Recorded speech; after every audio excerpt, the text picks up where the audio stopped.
So I'm here to demonstrate the process of monoprinting. What we're going to do is use the ink that's in these block printing inks. I've only got blue at home where I am now. And the thing to remember about this first method that we're going to learn is that you only need a very small amount of ink. So you might find some on your tray already. I'm just going to pour about that much out, and I'm going to get my roller, and the aim of my board on the right, because I'm right-handed, is to just use it to get the ink smoothly onto my roller. So this is not the board I'm going to be taking a print from. So I'm using a Perspex board here. You might have something else depending on what you have in the classroom. And we're trying to see if we can just get the ink evenly onto the roller, and then we're going to transfer it to the left hand plate, and this is where I want to do it really thinly. Now before I do this, I also just wanted to say that I'm using A4 normal paper. Now I don't want my print to go all the way up to the edges because it's going to make it difficult to hold it. And to not get ink all over bits where I don't want ink. So what I'm going to do is, under this plate, I'm going to draw more or less where I want to put the ink. So say I want it in the center here, I'm going to just draw something like that on my newsprint underneath. Okay, and then frame my plate over that like that. So that is more or less the area where I want to put my ink. Okay, and what we want to do now is just to transfer some of the ink from the roller onto that rectangle where I marked out. And we really do not want too much ink. Cannot emphasize that enough for this process. So you see how I'm leaving a kind of well of thicker ink up here. This is the bit I'm using to smear onto my roller.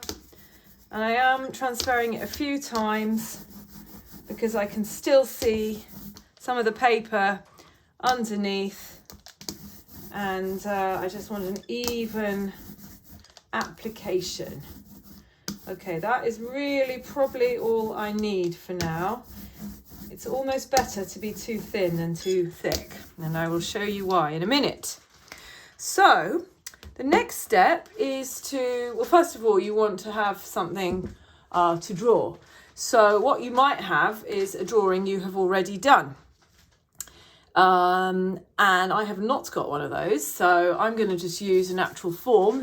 You could do this too if you can find one you like, and I'm going to try and draw it just from looking at it now. But what I need to do, this is very, very important, is I now need to get my printing paper and I need to softly put it down in the middle so it's centered. I'm not going to press where that ink was.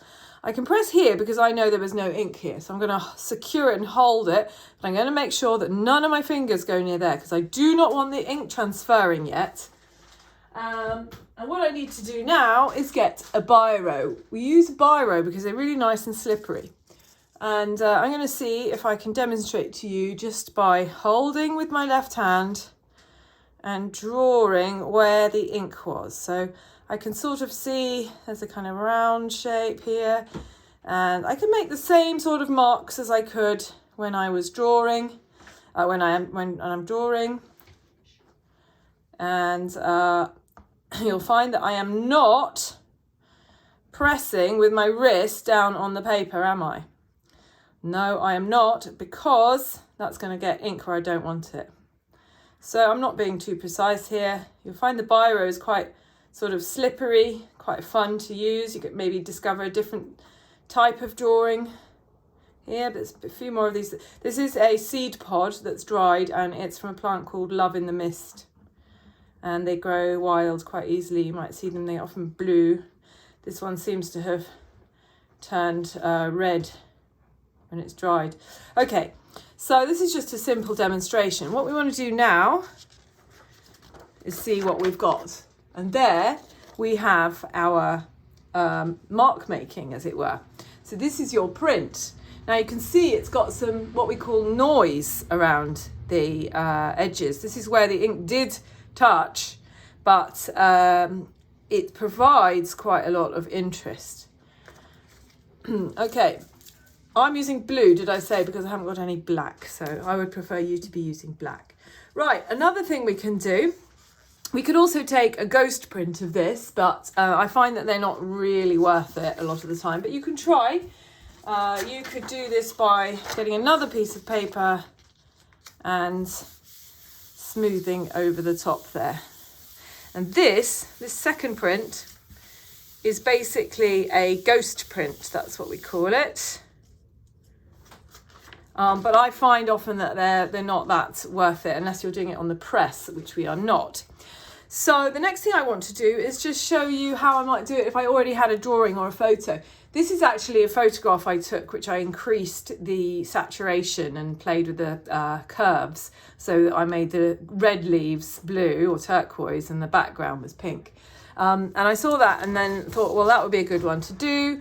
So I scanned it and then printed it out larger in black and white so that I wouldn't waste my ink. So this is what I'm going to draw over in biro.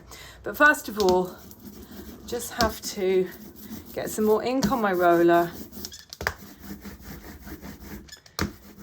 Has to be done on a hard surface, this type of printing. That's why I'm using Perspex. And I'm just going to put some more ink down. Now, obviously, my printout is A4. You've got to keep thinking about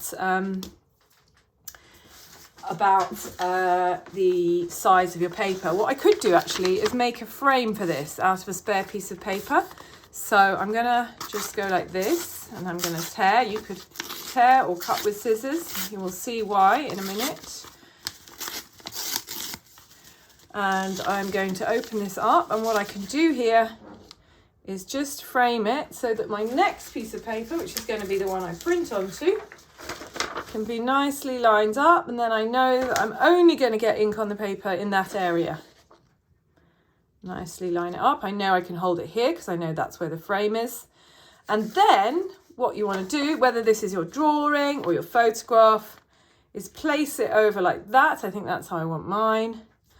And then I can start to use this. And this is why it's such an accessible technique, because lots of people who don't like drawing or who feel they're not good at drawing can just trace. And it does actually create an even nicer result than just tracing with tracing paper. So I'm just going to trace, see these jiggedy jaggedy edges.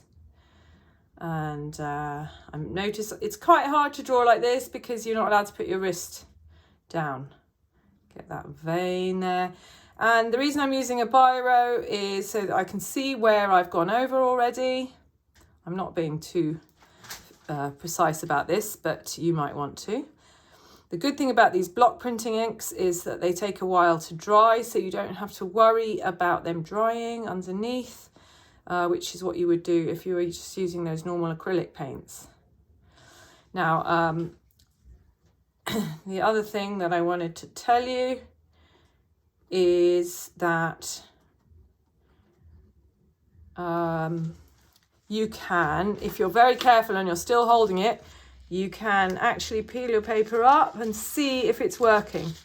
And at this point, see, you will be able to see if you've made it too inky, because then you'll be seeing blue everywhere and you won't be seeing your lines very well.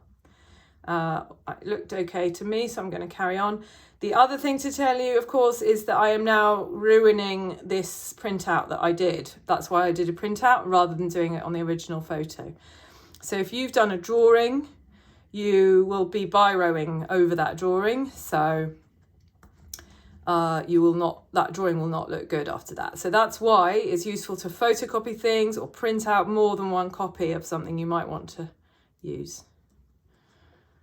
Okay, I know I haven't done all the leaves here, but this is really just a demo, so I can take that off. Maybe I could use that again over here and then see what I've got. And there is my composition, quite neat and tidy because I had this frame that I used. And what you could also do is maybe mix it around and do, there's still more ink on here that could be used, you see. So say you're doing fruit in a bowl, you could get loads and loads of overlapping shapes. So that's something to experiment with.